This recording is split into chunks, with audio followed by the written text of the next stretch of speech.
Hey, Bible readers, I'm Tara-Leigh Cobble, and I'm your host for the Bible Recap.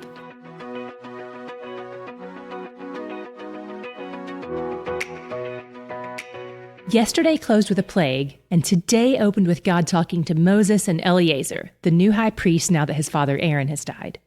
God tells them to take a census. Why do we need another one of these? Because it's been 38 years since the last census, and there have been a lot of new deaths and a lot of new births in the meantime. They needed the updated numbers since they were about to enter the Promised Land, and the leaders also verified that there were no people remaining from the first census other than Caleb and Joshua and their families. If you remember from Numbers 14, that was one of the prerequisites for entering the Promised Land. All the old generation had to die off. At the end of the census, they confirm this. God tells Moses and Eleazar how to divide the land he's giving them, and he says to give larger plots of land to larger tribes and smaller plots of land to smaller tribes. And again, he reiterates that the Levites will be given no inheritance of the land because God himself was their inheritance. In chapter 27, we hit a unique situation. Zelophehad had no sons to give his inheritance to before he died, so his 5 daughters approach Moses and Eleazar for consideration. But before they approached them, they had to argue their case to 4 other judges first. Remember how Moses' father-in-law Jethro told him to appoint judges over the people to handle things, and only the biggest problems that the judges couldn't solve would be brought to Moses? That's how these 5 women got there. They make their case and ask for land.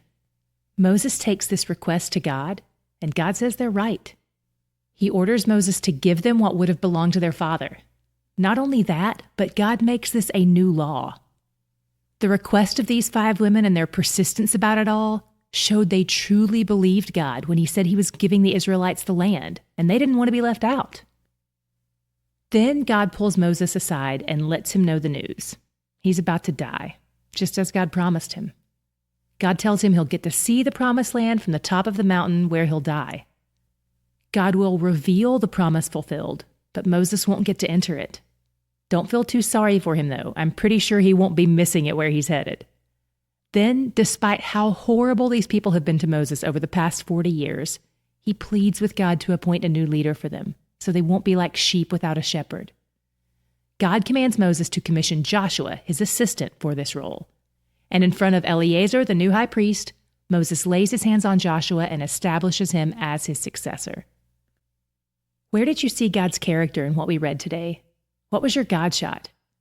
For me, it was in God's response to the 5 daughters of Zelophehad.